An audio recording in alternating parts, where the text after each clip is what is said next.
سيد الرسل وخاتم الأنبياء وعلى آله الأزكياء وأصحابه الأتقياء أما بعد. Last week we were discussing the arrival of the Prophet ﷺ to Medina Munawwara, and we finished off last week's talk with the story of Abdullah bin Salam Hussein before he accepted Islam, and his name Abdullah bin Salam after he accepted Islam. And we also mentioned how the Prophet ﷺ, he allowed his camel to stop wherever it wished to, and the camel of the Prophet ﷺ, it halted at the house of Abu Ayyub al-Ansari radiallahu ta'ala anhu.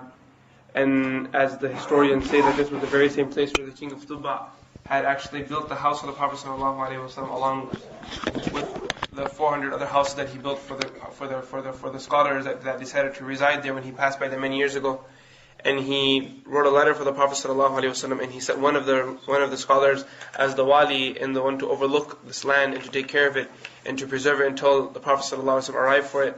And the letter was passed on from child to child through their family, until the one who was holding the letter when the Prophet ﷺ arrived in Medina Munawwara was none other than Abu Ayyub al-Ansari radiallahu anhu himself.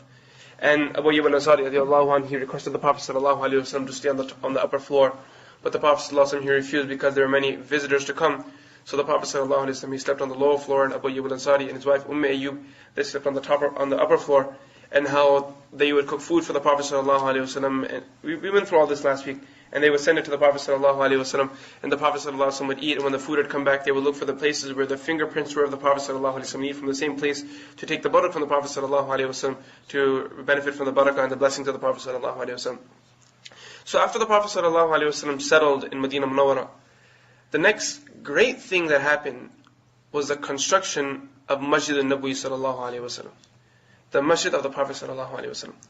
So where the Prophet ﷺ's camel halted, there was nearby a plot of land there. The Prophet ﷺ asked the companions who this plot of land belonged to. So he was informed that it belonged to two young orphans, Sahal and Suhail. Two young orphans, they owned this plot of land. And because of the fact they were orphans, the Prophet ﷺ, he called them and he asked that who was the one who was in charge of these children. So their uncle, their chacha, was also called too.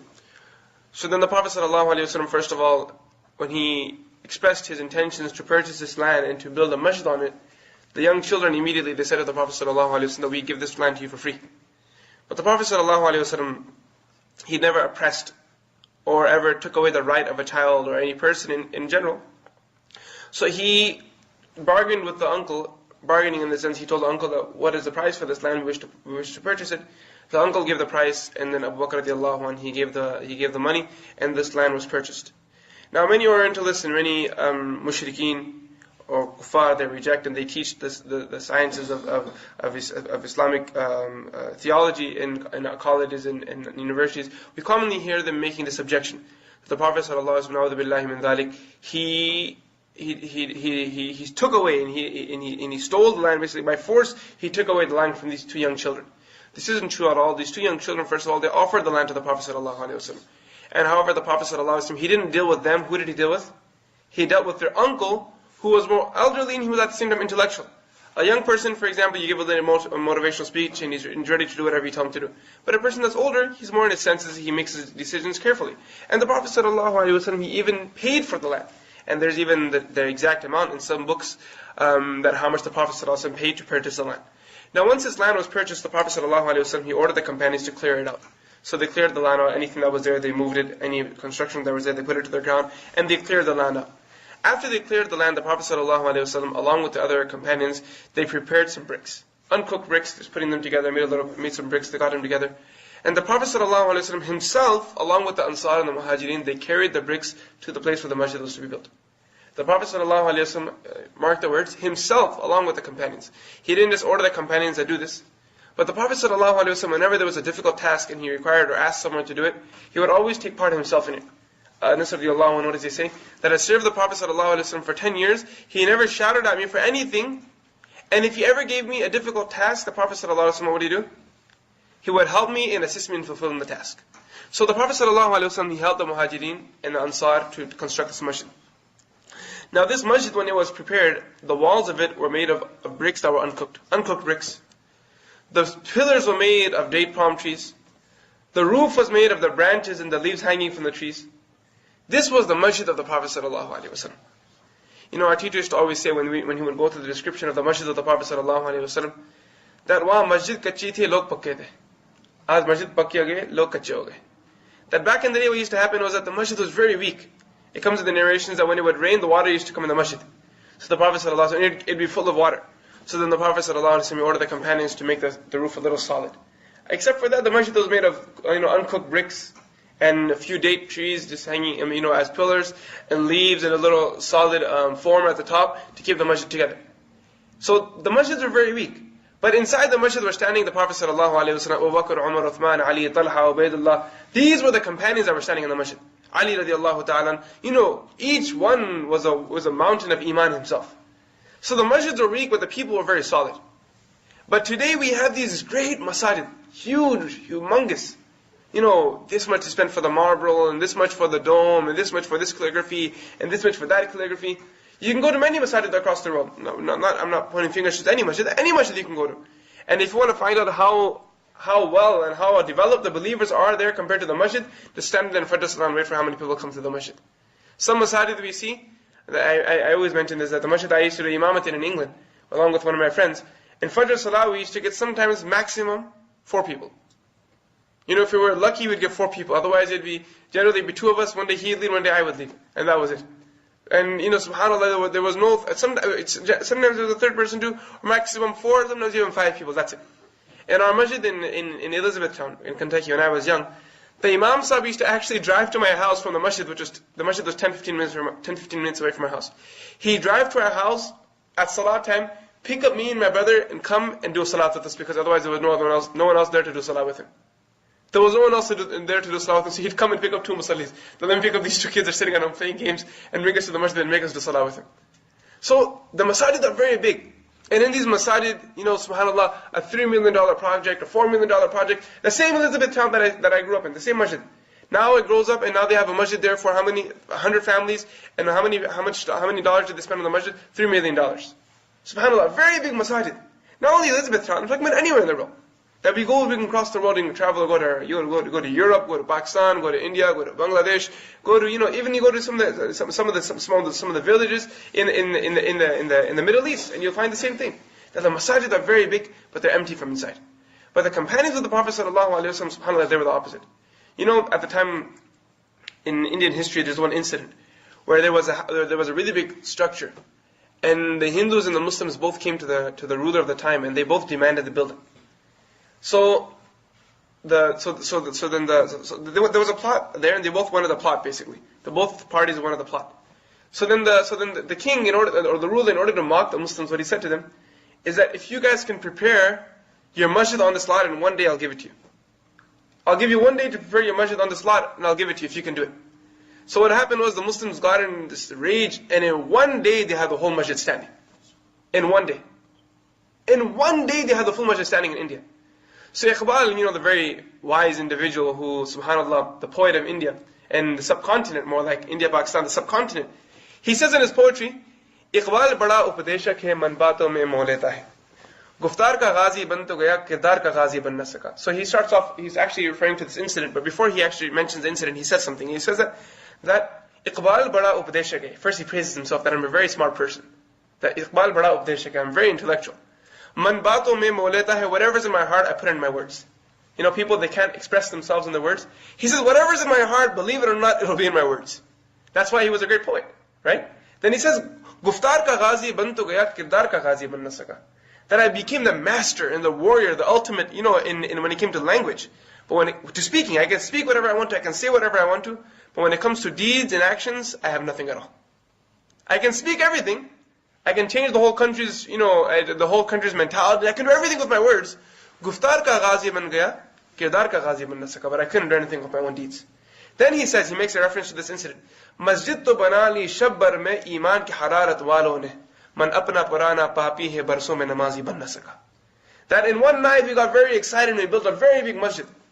But it happens to be in so many years we're the very same old sinners and the masjid is still empty today and we're still walking around in the markets. So when we look at the companions of the Prophet ﷺ, come back to the very first point, that it's not always about beautiful structures or beautiful buildings. It's about the people that stand in the masajid. The people that are standing there. You can have, a masjid that's not even, I'll give you another example in Turkey. We went to Turkey, And whenever you hear of Turkey, whenever you hear of the Masajid of Turkey, what are the famous Masajid you hear of? The Blue Mosque, right? SubhanAllah, you always hear the Blue Mosque. The Blue Mosque, SubhanAllah, is a very big masjid. I recall my own incident when I went there. In Fajr Salah, there were no more than 1.5 saf. No more than 1.5, probably even maximum 2 saf. And there are, the whole masjid, it's such a big masjid, you can look at the structure from outside and just guess itself how many sufuf there are in there. And each saf, SubhanAllah, is so wide and so great, and there's only 1.5 saf there. This is the state of a masjid that's very strong, very solid, and very famous across the world. Everyone's talking about its structure. So everyone's talking about the structures these days.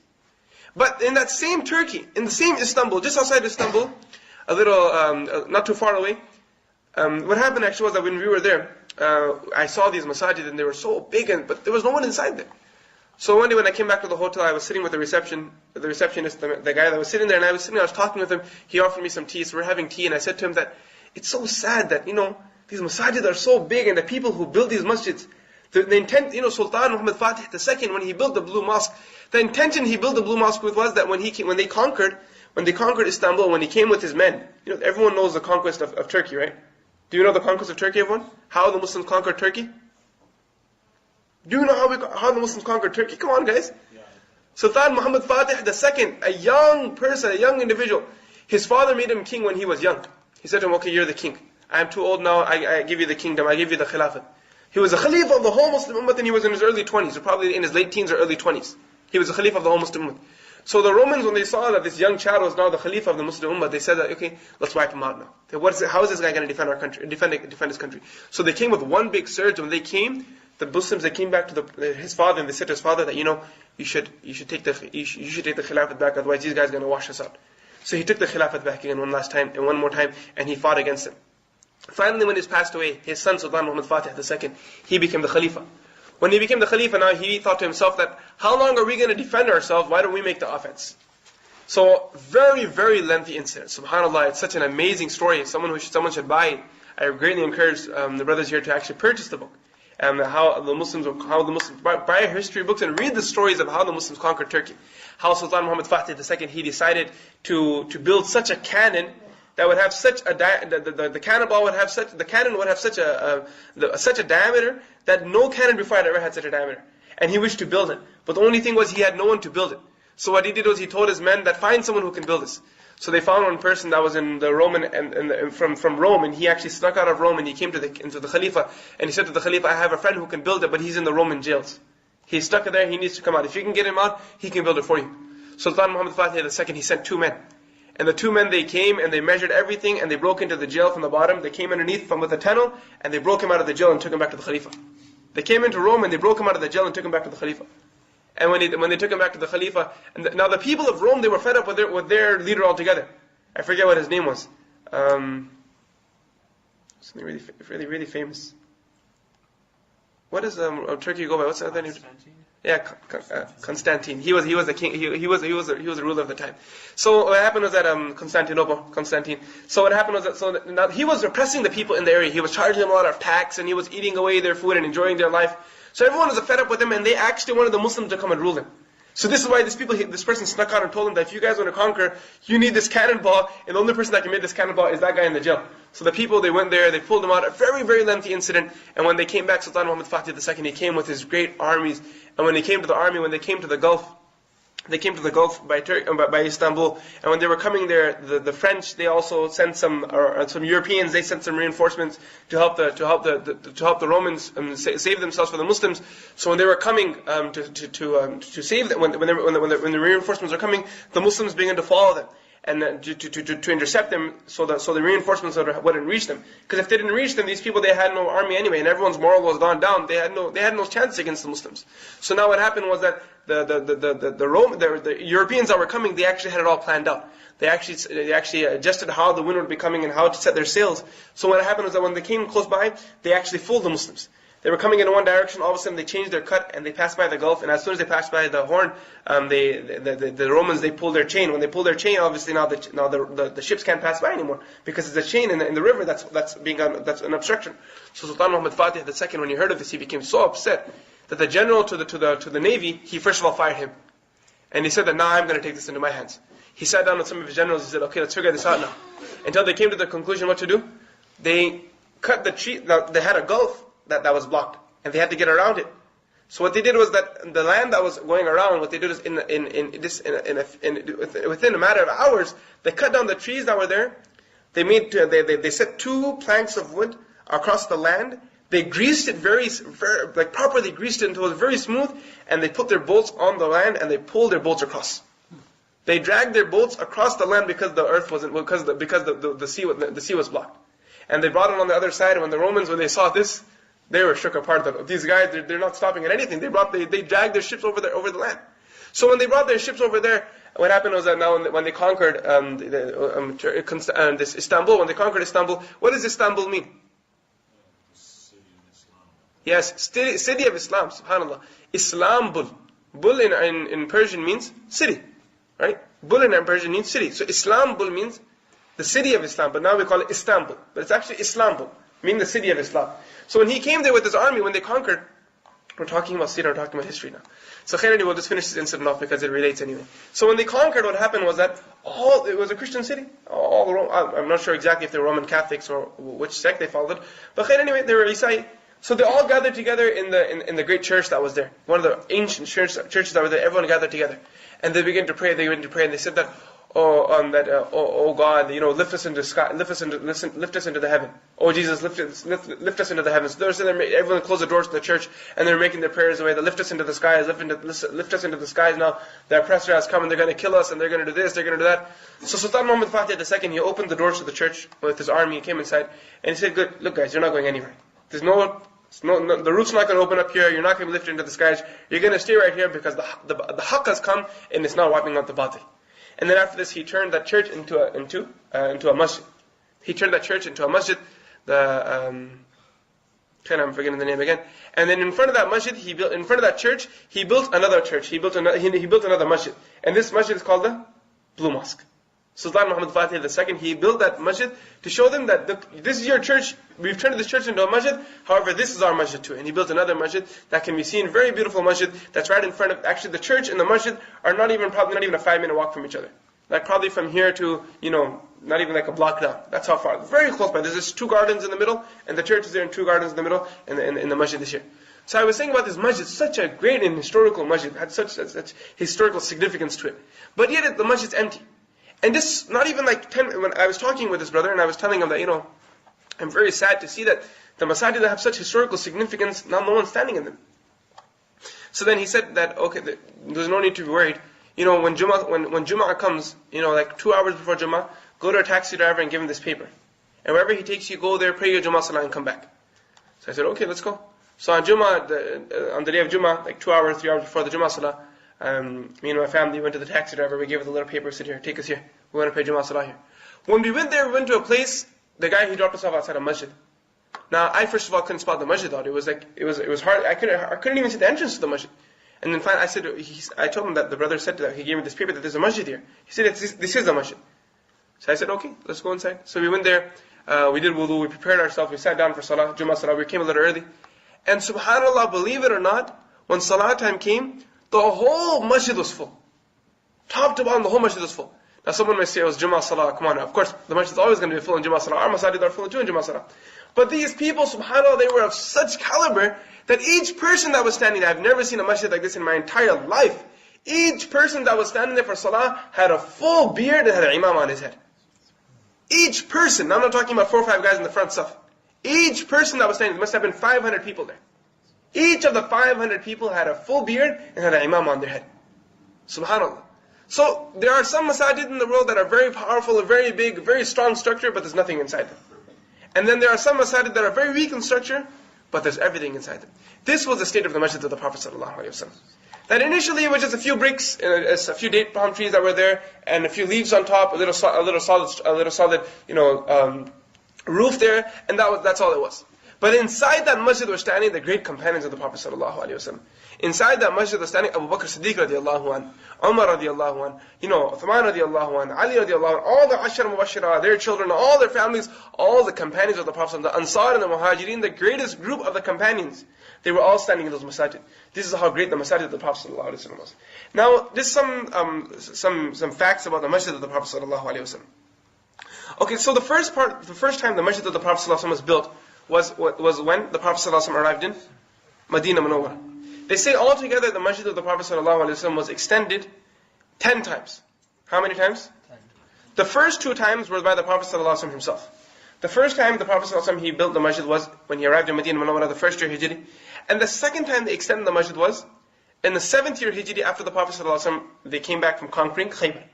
After they conquered Khaybar, when they came back, this is the second time they extended the Masjid. Now after this, many people came, they changed the Masjid, some people did this, some people did that, and they added some parts, they deducted some parts, and they didn't deduct, they kept adding. And the last and most recent extension to the Masjid was made by King Fahd. King Fahd, he did the greatest extension of the Masjid. SubhanAllah, we go there now. And there's actually, there's actually difference in color of the structure of the Masjid, and a person can actually see it. I have this book in front of me. The sisters probably won't be able to see it, but for the brothers that are here, we have this little map in front of us, and it's actually color coded. So all this green part here was actually the construction made, or the extensions made by the King Fahd.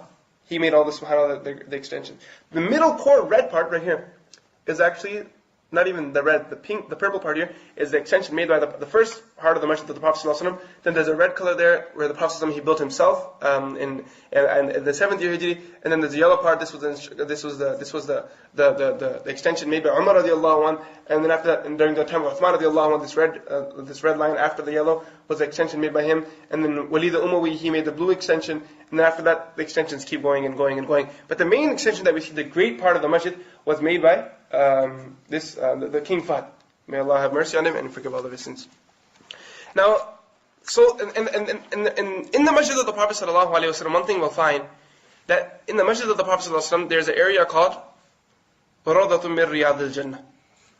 There's an area in the Masjid of the Prophet ﷺ which is referred to as, the Prophet ﷺ says, مَا بَيْنَ بَيْتِي وَمِنْبَرِي رَوْضَةٌ مِنْ رِيَادِ الْجَنَّةِ, that whatever lies between my house and my mimbar. This was the mimbar of the Prophet ﷺ, for example, and the house of the Prophet ﷺ was there. So he said that whatever lies between my house and the mimbar is a garden from the gardens of paradise.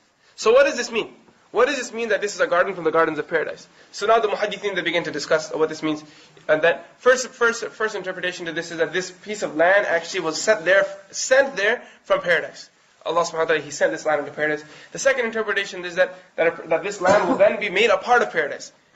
Now, if this land is from paradise or is made a part of paradise, Imam Abu Hanifa rahmatullahi alayhi, when he would come inside Riyadh al-Jannah to pray his salah, he would always make dua, oh Allah, your promise is that once you enter someone into Jannah, you'll never take them out. And I've stepped my foot on the line of Jannah, oh Allah, you can't take me out of Jannah now. So this was his dua that he'd make to Allah subhanahu wa ta'ala when he would step foot inside Riyadh al-Jannah. Our teachers always tell us to make this dua.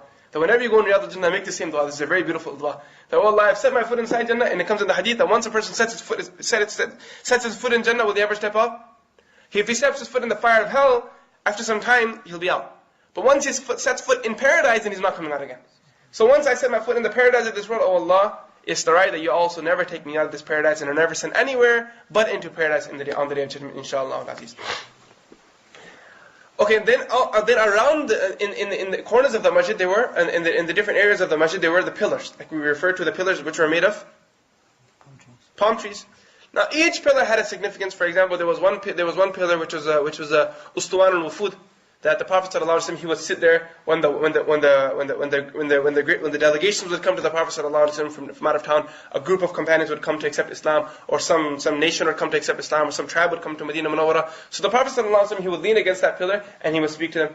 Then there's another pillar where the Prophet ﷺ, he would lie down, and as Aisha radiallahu anha, she would comb the hair of the Prophet ﷺ while he was in i'tikaf, and she would be in her house. That pillar was closer to his house. And then there was another pillar. There are different pillars. I'm just from the top of my head referring to some of them. There was another Ustuwana, Abu Lubaba. The Abu Lubaba radiallahu anhu, the pillar he tied himself to.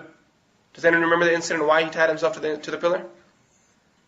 When the companions, when they surrounded Banu Qurayza, the Jewish community that were living in Medina Munawwara, because of their crimes, the Prophet ﷺ decided. Now they surrounded these people, and these people were inside their castle, inside their little fort. So the Prophet ﷺ outside the castle had decided that once we conquer this fort of theirs, what are we going to do to them? Each one of them, one by one, we're going to kill them one by one. So now, but the Jews, they had no idea what was going to happen, what the decision of the Prophet ﷺ was. So the Prophet ﷺ told them, okay, look, submit yourself. Because whatever happens, you guys can't win. You're going to get stuck in here. We're going to wait here until you guys, come out of starvation, or you guys die in starvation. So now they said to the Prophet ﷺ that we had one person that we greatly trust, Abu Lubaba.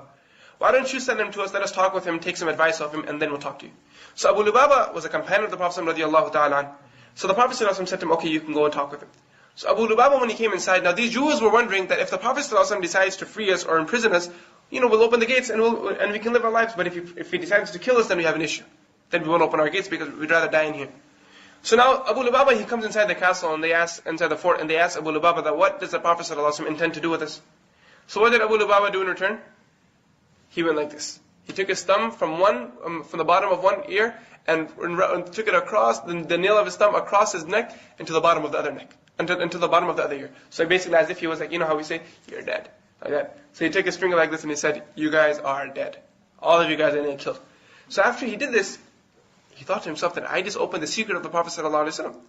I didn't ask the Prophet ﷺ. These people didn't know. So I just opened the secret of the Prophet ﷺ. So he became so upset that he came to the masjid and he tied himself to the pillar of the masjid of the Prophet ﷺ.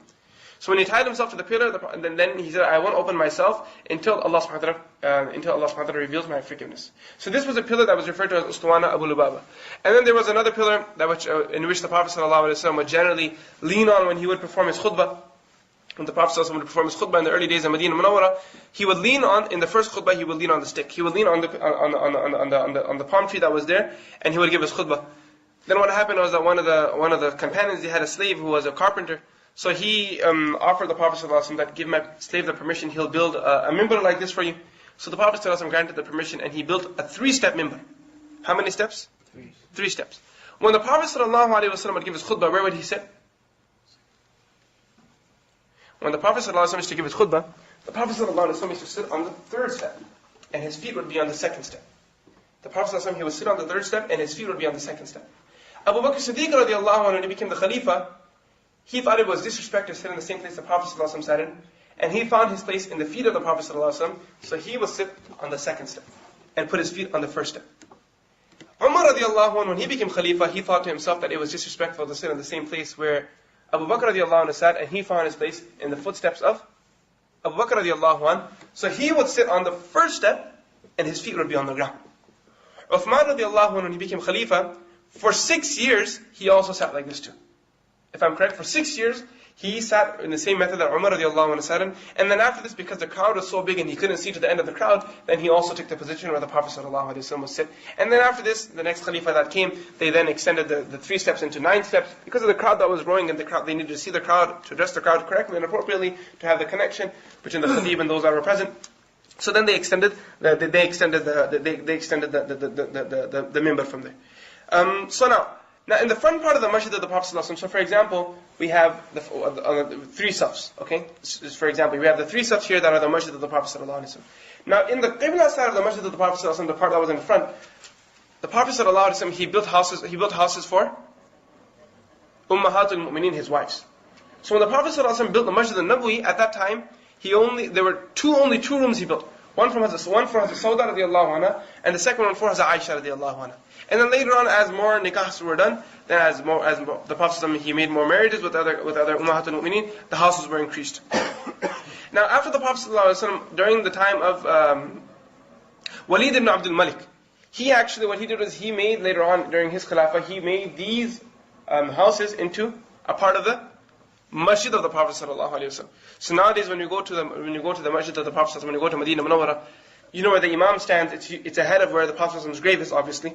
The Prophet ﷺ's grave is there, and there's at least 7-8 safs probably in front, I'm probably exaggerating, I'm not sure exactly, but there's a bunch of safs that are in front of the grave of the Prophet ﷺ, and then in front of these is where the Imam stands. So these sufuf right here were actually the houses of Ummahatul Mu'mineen, the mothers of the Ummah, and the wives of the Prophet ﷺ. These were actually their houses during the time of the Prophet ﷺ. Now, around the grave of the Prophet ﷺ, we're just talking about a few aspects of the Masjid of the Prophet ﷺ, so we also get an idea. Now, around the grave of the Prophet ﷺ, there's actually a very, very thick wall made of brass, iron, and malt. Very, very thick wall around the grave of the Prophet ﷺ. The reason why this wall is there is actually a very famous incident or historical event that took place, because of which the Khalifa of the time, Nuruddin Zangi, if I'm correct, he actually had the wall built. The reason why he had it built was because before his time, 3 times the Prophet ﷺ's grave was broken into. And each of the 3 times, the people, they intended to break into the grave through the means of a tunnel. So the first time what happened was that there was a king from Egypt. He hired one person, Abul Fatuh. He told him that, okay, go to Medina Munawwara and take out the grave of the Prophet ﷺ, Abu Bakr and Umar radiallahu anhu. The reason why he did this was because that he wanted the crowd to come to Misr instead of Medina Munawwara. So he built a very beautiful masjid there, and he had the places there, his own little area, and he spent a lot of money onto it. And he gave this Abu Fatuh a lot of wealth. He said, go there and spend all the money on people, show your power, show your wealth in front of people. Go there and dig the graves out and bring them here. So everyone knew of his intentions. Now when he came to Medina Munawwara, everyone knew that this guy is coming with the intentions to take out the grave of the Prophet ﷺ, Abu Bakr and Umar radiallahu ta'ala anhum. So the people of Medina Munawwara, they were ready with their weapons. So let this guy come, we're going to blow him out. So when he saw everyone there, he did his tawbah and he came back home, empty-handed. This was the first incident. The second incident was that during another one of the kings of Egypt, he sent a group of people to Medina Munawwara to again take out the grave of the Prophet ﷺ. So these people, they were living not too far away, and they were digging under the ground, until they almost reached the grave of the Prophet ﷺ. And what happened was, a very loud voice came to the streets of Medina Munawwara, that there are some people that are trying to attack me, save me from them. And the people came, they got a hold of them, and those people were killed too.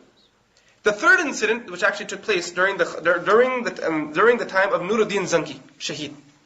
Now what happened was, Nuruddin Zangi, I just made a reference to him. He was a very, very pious and very righteous individual. What happened during his time was that there was a king from Egypt again, and there were some Christians. He was actually in Egypt this time. Nuruddin Zangi was from Egypt this time. So what happened was that there was another king who was Christian, and he had some people, he sent them inside. Now there's two differences of opinion. Who are these 2 people that came? Some say they were Christians, some say they were Jewish people. There's these 2 individuals that came to Medina Munawwara. He paid them a lot of money to go to Medina Munawwara and take out the grave of the Prophet ﷺ. So what happened that these people, they arrived in Medina Munawwara, these 2 people, they had a lot of wealth. Now Nuruddin Zangi, he was in Misr, and one night while he was sleeping, he saw in his dream, the Prophet ﷺ, he pointed towards 2 people who were dressed in red clothing, and he said, save me from these 2 people. So then he woke up. Now he was a very pious individual. He prayed his tahajjud salah, made his dua, he went back to sleep. He went back to sleep, and in the night he sees the very same dream again. The Prophet ﷺ says to him, come and save me from these 2 people. He goes back to sleep the second time, prays his tahajjud, goes back to sleep. And the third time he sees the same dream again. When he sees the same dream 3 times in one night, he wakes up in the morning and calls one of his governors. He says, okay, this is what the case was. In the night I saw the Prophet ﷺ in my dream 3 times, saying to me that save me from these 2 people. He pointed the 2 people out to me. So then the governor said, what are we waiting for? Let's go. So they got on their animal, they got on the horses and the camels, and a whole army of them, they left Egypt. And in 16 days they arrived in Medina Munawwara. How many days? 16 days. They were speeding, They were past the speed limit. They were going really fast from Egypt to Medina Munawwara. Generally, from Makkah Mukarramah to Medina Munawwara is a 1-month travel without car, on animals. So these people came from Egypt to Medina Munawwara. They were super speedy, and they arrived in Medina Munawwara. When they arrived in Medina Munawwara, now what happens is they have to find the culprits. The only way they can find the culprits is by somehow gathering the people together. So Sultan Nuruddin, what he did was that he told the people that he was going to perform a tawaf. He performed his tawaf, performed his umrah. He arrived in Medina Munawwara. He spent some time actually he didn't perform umrah, he came directly to Medina Munawwara. When he arrived in Medina Munawwara, what happened is he spent some time at the grave of the Prophet ﷺ. He gave his salat and salam there. And after giving his salat and salam at the grave of the Prophet ﷺ, he told the people that announce amongst the people of Medina Munawwara that the Sultan from Misr has come. And he's here, and he's very generous, and he has a lot of wealth with him that he's going to give in the path of Allah. So everyone that is residing in Medina Munawwara is required to gather tonight together for a dinner, and everyone will get a portion as a gift from the Sultan. So everyone from Medina Munawwara, they gathered together, and that night the Sultan himself was passing out the reward, basically the gift that he was giving to each person. He told everyone that this is a gift from the Sultan, so everyone should come. So he gave everyone one by one their gift, and when he went to the reason why he was giving the gift himself was to look at the faces.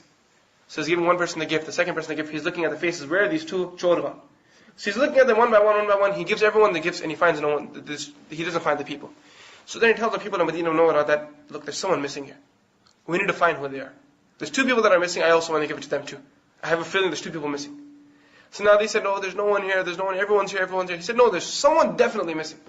So finally the people say, okay, there are some people, they're from out of town, they've moved to Medina Munawwara recently, They came for Hajj, and since they're here, subhanAllah, they spend all their day, worshipping Allah subhanahu wa ta'ala, giving salat and salam to the Prophet sallallahu alaihi wasallam, visiting. Throughout the day, they spend a lot of time in Jannat al-Baqi, coming and going from Jannat al-Baqi. They're coming and going from Jannat al-Baqi frequently, spending a lot of time in front of the Rawdah of the Prophet sallallahu alaihi wasallam, always spending on people, because the king that sent these two people, he actually gave them a lot of money too. So they're always spending on people, feeding the poor. They're very, good individuals, and all night they pray the Hajj salah in the room. All you can hear is, crying away, and you can't hear anything else from that room. So then the Khalifa said, bring those two people to me. So he said, no, they're very pious people, they don't come to any gatherings. Forget their piety, bring them to me. So when they come in front of the Sultan, when he sees their faces, he says, these are the two chores that the Prophet informed me of. Let's grab these people. So they arrested them. He said to them, what are you guys doing here? Tell me the truth. I saw you guys in my dream. The Prophet ﷺ told me that you guys are doing something bad. What are you guys doing? The Prophet ﷺ told me to save me from you. Save him from you too. What are you guys doing? So these two are hiding their story. They said, oh, nothing. And he took his whip out and he had them whipped. Now tell me, what are you guys doing? The Prophet ﷺ could never lie to me. And I saw the Prophet ﷺ in my dream, and Man ra'ani fil manam faqad ra'ani fa inna shaytan la yatamatharu bi. The one who sees the Prophet ﷺ in his dream, indeed he has seen the Prophet ﷺ. Because shaitan cannot take the form of the Prophet ﷺ. So now he says to the people that, you two are hiding something. What are you guys hiding? So they won't tell. And to find they're beaten so much until they say. They say, yes, the king, our king of our country, he sent us here, give us a lot of money. So then he said, okay, how are you guys doing it? So they said that we have in our room, we came here with our Hajj, we came with a Hajj group, he sent us with a Hajj group, we were after Medina Munawwara, we were told to stay behind, spend our money on people, throughout the night dig, and in the morning, go to Jannat al-Baqi with our bags full of sand and dump it there. So every day these guys, and throughout the day they'd make the trips to Jannat al-Baqi, and everyone thinks they're doing saying their salams to the companions there, but they would go fill up their bags that they would have, their handbags, come to Jannat al-Baqi, dump it out there. Come back, fill it up, and dump it on Jannat al-Baqi. They were doing their trips and throwing out the sand there. So now the Sultan, he came, he had them punished, these two were killed obviously. He came to the place where they were digging, and then he went inside the tunnel, and then it comes in the narration that he went all the way to the tunnel, and the tunnel had reached the feet of the Prophet ﷺ. He kissed the feet of the Prophet ﷺ and he covered them there. He covered the feet there, and then after that he had a great partition made. So therefore no one after that ever attempted to break into the grave of the Prophet ﷺ through a tunnel. Now, the fourth time that people tried to break into the grave of the Prophet ﷺ were some pirates. Now, this is a very interesting one. These people, what actually happened was that there were some people from Ibn Jubayr. He narrates this incident that I came to Iskandariya. When I came to Iskandariya, I saw these people there, and these people, they were tied to the back of camels, and their face looked like the behind of a camel. These people were beaten out really badly. So he's describing their faces as the behind of camels. So then he questioned the people that what happened to them? Who are these people? So then he was told the story that these people are Christians from Sham. What happened was that these people, a group of them got together, they purchased a few ships, and they got their artillery on there, and they became pirates. So they were surfing the seas, and they were capturing boats, and all the Hujjaj that were going for Hajj, they were capturing their boats and taking all their goods away from them, burning their boats away. And they were in any boat that was going to Makkah Mukarramah, with goods, they would burn it, and they wouldn't let the boats reach Makkah Mukarramah or Medina Munawwara. And then finally what happened was that these people, they got off their boats and they began to march towards Medina Munawwara. When they began to march towards Medina Munawwara, they clearly announced that we're coming to take out Masjid Nabawi, the mosque of the Prophet ﷺ. So now no one actually had the guts to stand up to them, because these guys were so feared throughout the world because of the robberies they had committed and the power they were using to commit the robbery. Until what happened was that a few young guys, they stood up together and they said, if they're going to come to the Masjid of the Prophet ﷺ, if they're announced they're going to come, then let us show them what we're made of too. So they stood in front of them. And these young guys, they washed them all out. They washed out these pirates. And after they washed these pirates out, they killed a great portion of them in Medina Munawwara, and then they tied up batches of them and they sent them to the four corners of the Muslim empire and across the world. And they said, kill these people there and tell the people that these people tried to, come and destroy the Masjid of the Prophet ﷺ. So he said, I saw the batch that was sent to Iskandariya. Ibn Jubayr said, I was standing in front of the batch that was sent to Iskandariya, a few of them, and they were killed in front of me. So this was another attack that was tried to make, that attempt that was made to on the Masjid of the Prophet ﷺ. The fifth attack that was made against the Masjid of the Prophet ﷺ was from the king of Halb. What he actually did was that he it was from the king of Halb. What he actually did was that he sent a group of 40 people to Medina Munawwara. And the wali and the leader of Medina, the governor of Medina Munawwara at the time, he broke a deal with him that I'm going to send 40 people there, and he bribed him. He gave him a lot of money. The governor of Medina Munawwara, He said, here's your break. All I want you to do is that these people are going to come to the Masjid of the Prophet ﷺ at night time. They're going to knock on the door, open the door, move away, and let them do what they want to do. And the king had an idea what was going to happen, but because there was so much money on the other hand, he took the money and he agreed to it. The governor, he took the money and he agreed to it. Now what happened was that he called one of the slaves that were there, one of the workers for him, and he told him that, okay, go to the keeper of Masjid Nabawi. The keeper of Masjid Nabawi at the time, his name was Shamsuddin Sawab al-Lamti. Shamsuddin Sawab, rahmatullahi alayhi. So he said to him, go to him and tell him that at night time someone's going to come, knock on the door. Your job is to open the door and move away, and don't interfere for what they want to do at all, with what they have to do at all.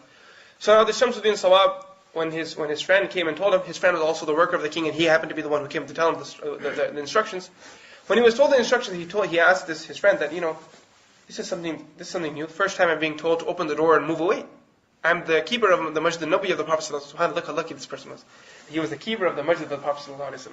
A person who keeps the Masjid is lucky altogether. In our communities, we look down on the one who keeps the Masjid, the one who opens the door, the one who closes the door, the one who takes care of the Masjid. These people are looked down upon. But the Prophet ﷺ says in one hadith, the one person that can never be a munafiq is the one whose heart is always attached to the Masjid. And this will be one of the people, he will be amongst the people that will get a place in the shade of the throne of the shade of Allah subhanahu wa ta'ala on the day of judgment, inshallah. So now he was the one who was the keeper of the Masjid of the Prophet ﷺ. So then he asked this guy, what's the plan? I don't understand. Something's not right here. So then his friend tells him, okay, look, it's a secret, but the king has been bribed. The governor has been bribed. And he's given to the enemies, and now these people are going to come at night time, and they're going to take the graves of Abu Bakr and Umar radiallahu ta'ala anhum. So now when you hear this, these people are actually Rawafid. They were Shias. So now this Shamsuddin Sawab, when he heard this, he went to the Rawda of the Prophet ﷺ, the grave of the Prophet ﷺ, and he cried and cried and cried, and he said, O Rasulullah ﷺ, it's not in my hands to do anything. If I was able to do something, I would have done something, but the king is now even, he's bribed up too. What am I supposed to do now? So he was making his dua, and at night time, he closed the doors, and after he locked the doors, everyone left the masjid, and he heard the knock then. When he heard the knock, he opened the door, and he moved to the side, and he started crying and crying, making his dua, crying and making his dua. And these people, when they started passing by to go and advance towards the graves of Abu Bakr and Umar radiallahu ta'ala anhuma, because they were Rawafid, they had hatred for the two. They called them munafiqin. They believed they were hypocrites. They were advancing towards the grave, and while they were advancing towards their graves, when they came in front of the mimbar of the Prophet ﷺ, the earth sucked them inside. And all 40 of them, boom, vacuum cleaner, they were inside, vacuumed away from this earth. All the najas and impurities vacuumed inside the earth, just as Qarun was pulled inside. Now this Shamsuddin Sawab, he saw what happened. He came to the king, and he said to the king that, your guys are gone on the ground. You better start doing tawbah right now. So khair, what happened is that this was the fifth attack that was made onto the Masjid of the Prophet ﷺ. And these are the famous 5 attacks that were made. On the Kaaba, the house of Allah, also attacks were made there. But the point being that the Masjid of the Prophet ﷺ, it's not only a masjid. It has a spiritual blessing there. The presence of the Prophet ﷺ. The Prophet ﷺ, in the hadith that comes, the Prophet ﷺ says that prophets, after they pass away, they are still given rizq from Allah subhanahu wa ta'ala. They are actually alive in their graves. So then the companion said, if you're alive, then what's your sustenance? So then it comes in the narration that we are actually even given sustenance too. So then the Prophet ﷺ said that when you come and give salam to me, I can hear your salam. We're actually alive, and the Prophet ﷺ tells the companions that we can hear your salam.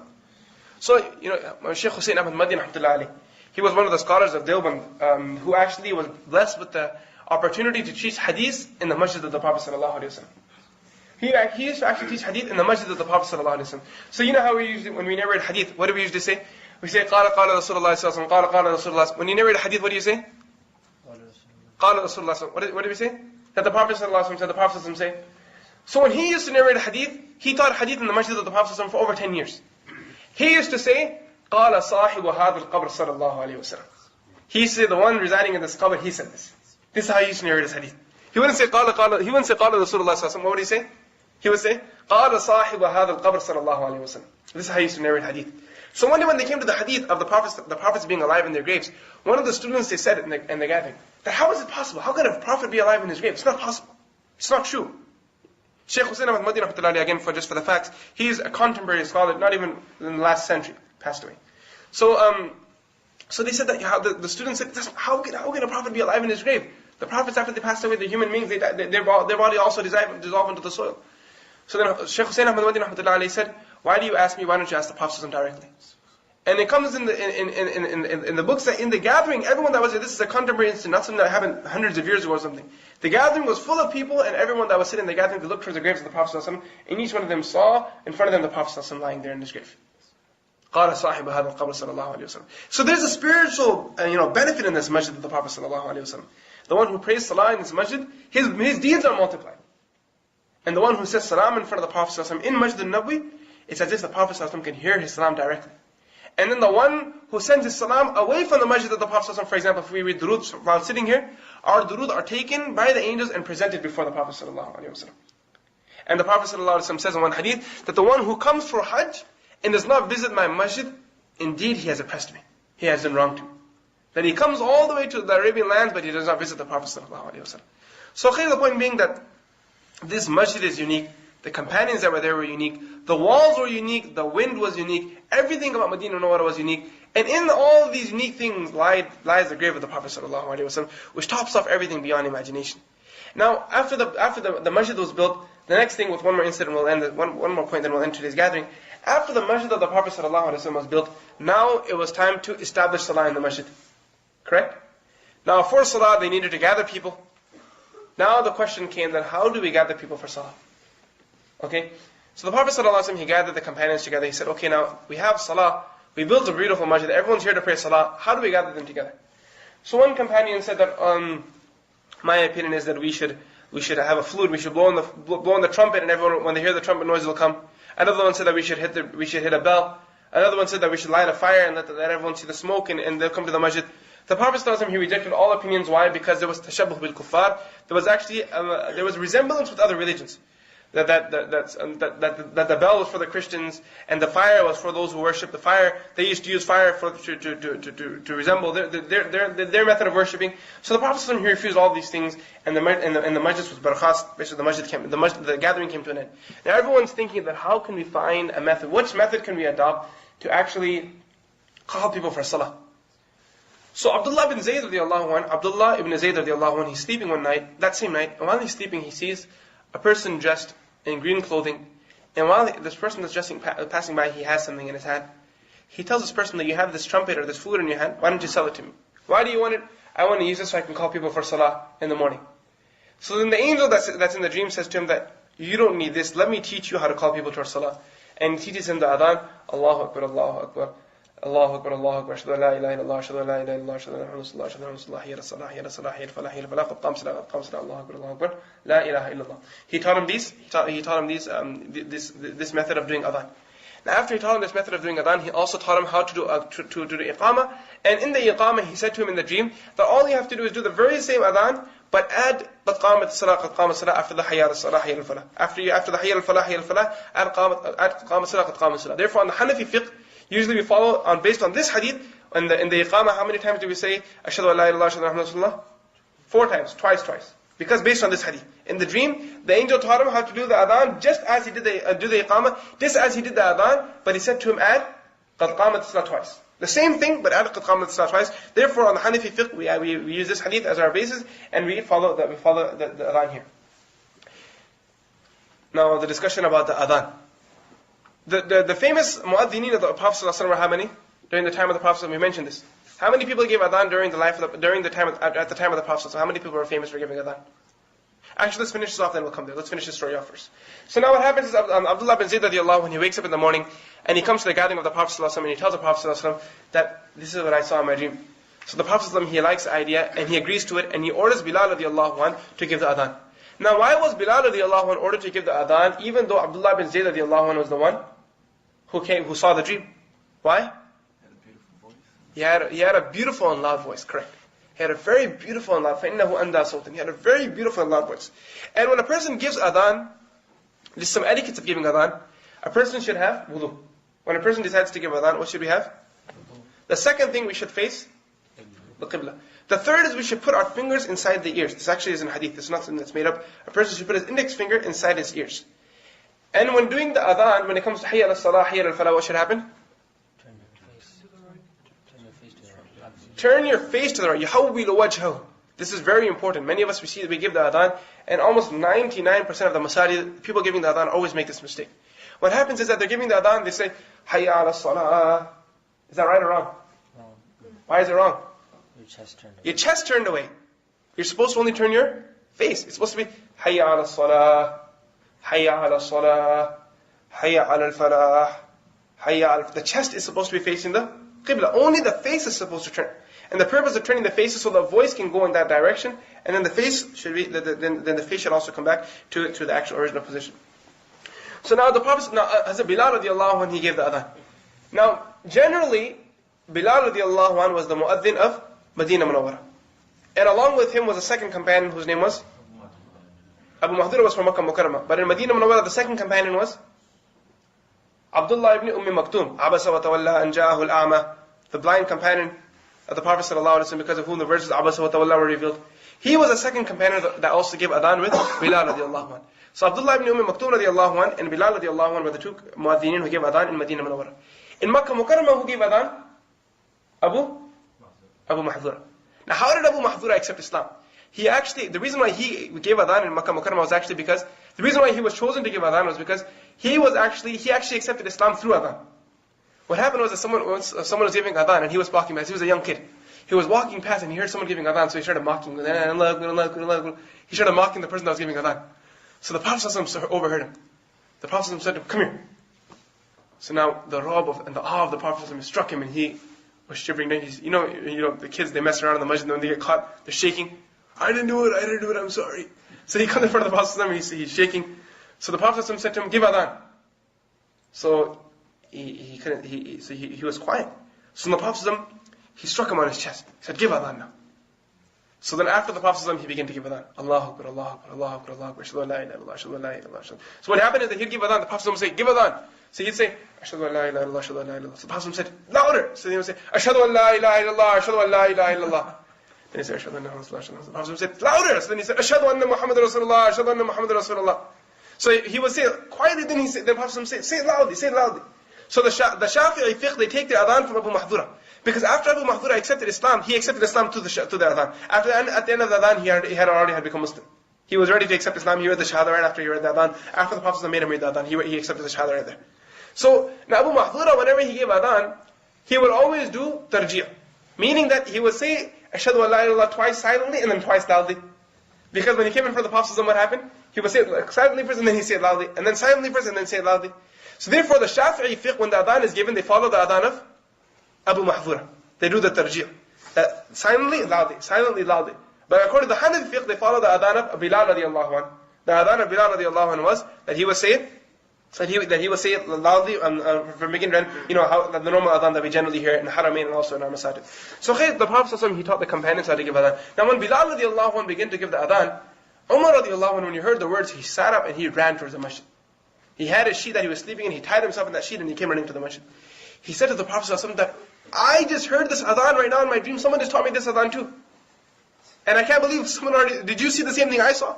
So the Prophet ﷺ said, "I didn't see it." As Abdullah bin Zayd radiallahu anhu, he saw the same dream. And it comes in the narrations that over 20 companions saw the same dream at the same night. Now I end today's gathering with one question. And I'll also give the answer to two, but it's one question for the mind. See, the muhaddithin, when they study ahadith, you have to think. And those who think that, there's no need to follow the scholars of the past and think of whatever we want to and make up our own fiqh while we go along, make up our own understanding while we go along, and that's going to work, it won't work. Because, look, we study this hadith. Does a question come to anyone's mind right now? Let me ask.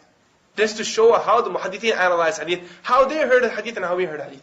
Abdullah bin Zayd radiallahu anhu, he sees his dream, he comes in front of the Prophet sallallahu alaihi wasallam, he narrates the dream, the Prophet sallallahu alaihi wasallam orders Bilal radiallahu anhu is giving the adhan. What's the question here? What should be the question? How could there be an Islamic hukum of Sharia based on a dream? So does this mean that if I see a dream tomorrow morning that we're going to start, that everyone's going to come to the masjid, covered in black cloth? Does that mean that from tomorrow onwards everyone has to come in black cloth? Every dream we see, does that mean that that's a part of Sharia now? If an angel comes and tells me something in my dream, does that mean I have to follow it? If an angel comes and tells me that from tomorrow onwards, you're so pious that you don't have to pray your salah anymore, go home and go Hawaii and go on a holiday resort and stay there for the rest of your life, some people, they say that, right? That the priest was sitting and everyone in salat time came, adhan came, he told everyone to go pray the salah. They asked him, what are you going to do? He said, "Maybe Makkah mein namaz padh ke aata hu." He closed his eyes and then he woke up again. "Maine namaz padh li Makkah mein. I pray namaz in Haram, you guys pray namaz in your local masjid." So people, they make these claims. So the question is that he saw a dream, and why did the Prophet ﷺ order, or why was the adhan adopted from a dream? Does that mean that every time we see a dream that we're gonna follow it? So the answer to this is that the second part of the hadith, the same hadith, look at the words. He saw the dream, and then what happened? What happened after he saw the dream? After he narrated the dream to the Prophet, what happened then? The Prophet, he ordered Bilal radiallahu anhu. That order was Sharia there. That order became Sharia. It wasn't the dream that made it a part of Sharia, but after the dream was narrated to the Prophet, what did the Prophet do? He did amal to Bilal radiallahu anhu. He ordered Bilal radiallahu anhu to give the adhan, and therefore the adhan was made a part of it. Therefore the adhan was adopted as a manner to call the Muslims to gather for salah. Another thing we learn from this hadith right here, how important it is for people to gather for salah. That in order for the method that was used to gather people for salah was so important, because based on this method people would gather together. If there was no method to gather people for salah and we were just given our timetables like we have them today, how many people gather for our salah today? In England, for example, you look on the other hand, they have transmitters. I'm not sure how many of us have visited England. When I stayed in England, in the masjid, for example, if this is our masjid, in the local area, within a 3-mile radius, every Muslim that was living in the area would have a transmitter linked to the masjid. So whenever there was anything that went on the mic, it was being transmitted throughout the houses. Any speech that was given, the women are cooking and they listening to the speeches. There was one lady, her husband came and complained to Mana Bilal, our Shaykh. He came and complained. So Shaykh Bilal said, what happened? Why are you complaining? He said that, because the transmitter system is really bad. So he said, why? He said, what happens while you're giving your speeches, sometimes Mana Bilal said, he gives very emotional speeches. Because he's a man of dard, man of pain and sorrow. Because when he was young, he visited Yugoslavia, and he went through all these places. Not Yugoslavia, Bosnia. He visited Bosnia during the war times and everything. And because of that, the dard and what he saw there, that pain remained in his heart. And when he talks till today, he has a lot of sorrow and pain in his heart.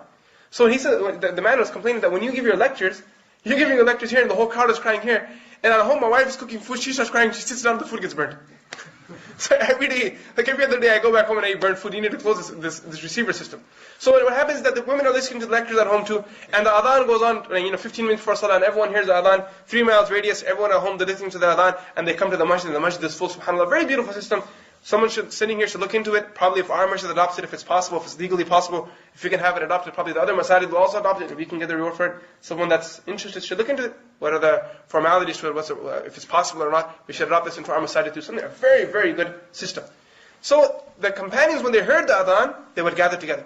Now those of us who don't have this system, for example, our homes here, many of the people, they have intentions to come for salah, but what happens? Oh man, I didn't realize and salah time's gone. I was so busy reading and salah time's gone. So there has to be a method to gather people. And Allah subhanahu wa ta'ala chose this method so carefully, that in this adhan, there is first of all the shahada, the full kalima, ashhadu an la ilaha illallah wa ashhadu anna Muhammadan Rasulullah, and then after this, the success, hayya ala salah, hayya ala falah. That salah is your success, don't leave your success, don't leave your salah. You have to come for your salah. So what we understand from this hadith is the importance of praying our salah with jama'ah. And the Prophet, what does he say? That the neighbor of the masjid of the salah, the neighbor of the masjid, his salah is not accepted, but in the masjid. La salata li jari al-masjid illa fil masjid. The neighbor of the masjid, his salah is not accepted, but in the masjid. You should write this hadith on the board this week, inshallah. La salata li jari al-masjid illa fil masjid. I'll narrate it to you, you can write it on the board. Weekly we have a hadith that's put on the board, and the brothers, they look at it, and we encourage them to learn the hadith. So we'll have this hadith on the board, so inshallah we can learn that the salah of the believer is only accepted once prayed inside the masjid. The salah of the neighbor of the masjid is only accepted once he's in the masjid. So more or less, we are in the neighborhood of the masjid, so we're in the same area, so we should try to make an effort to pray our salah with jama'at. Because we see the Prophet, when he arrived in Medina Munawwara, what were the first two things he did? The first thing, what were the two things we focused on today? The first thing was constructing a masjid.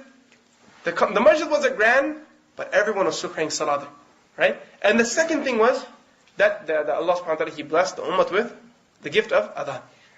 May Allah grant us all the ability to benefit. Make me amongst those who also are punctual of our salah, and all those that are sitting here.